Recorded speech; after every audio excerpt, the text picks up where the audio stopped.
by redwoods. In fact, the entire of North America was dominated by the two sequoia species. And so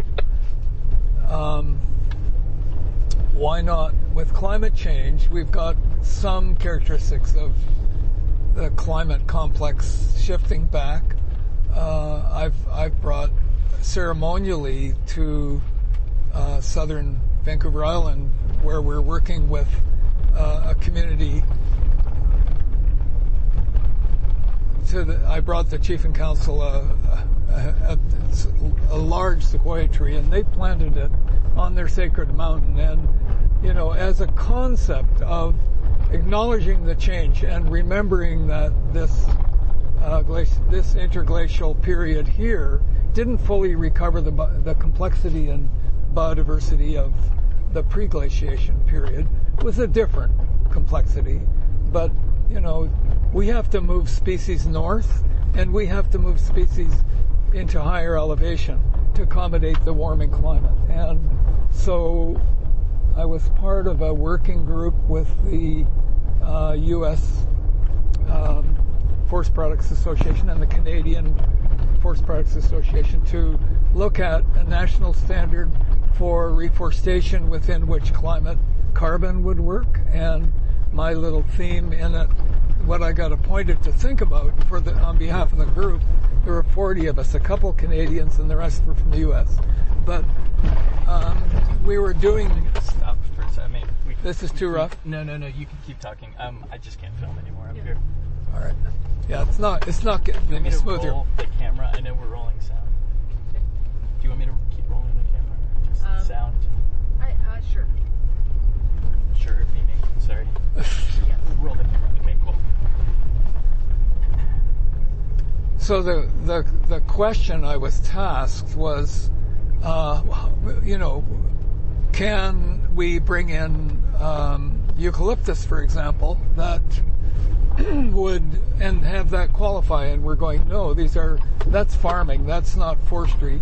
And in forestry credits, we should be dealing with species that are natural to North American continent. So that was a conclusion that people agreed that was what I proposed as a definition. And so then the question within that context is, how far can we move? Should we have Port Orford cedar from Oregon here in these forests? Not at this elevation, but lower down, because lower down, we were dealing this summer with a long, dry summer, and it only dramatically shifted 15 degrees and began raining the day we were setting up camp here. The local forester guessed, and intuitively, correctly, that the weather would start becoming a rainforest again, and it's been wet in the last week, not today, but we are in a different climatic pattern, and when you look at the question of climate, there's really 141 minimum variables that are shifting. Timing of things, not just temperature, all kinds of patterns in the landscape that affect the ecosystem are shifting, and so it's not a simple matter to know where can you move a species. There are a lot of factors to look at, including what's happened over time and what's in the soil and the whole mycorrhizal community, all of the activity surrounding a tree the tree is going to become a part of. But clearly we're going to be moving species north and to higher elevations. And as we get up higher here, some of these species will pop. Their ecological condition technically is popping off the top of the mountain. There's no further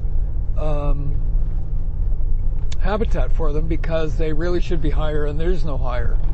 And so their ecological condition is deteriorating, and they may not do well. We have several species that we are expecting to lose, and white bark pine is one of them that is in such high elevations that it'll be hard for it to survive. And what we're approaching up here, this is what you would call a pre-contact forest.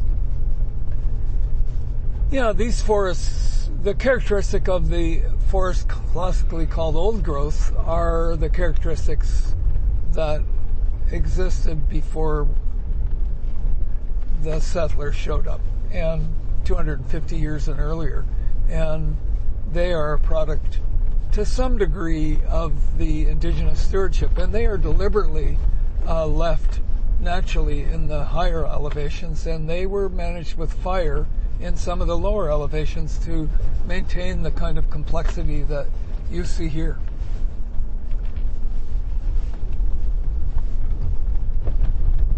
Here's our lake.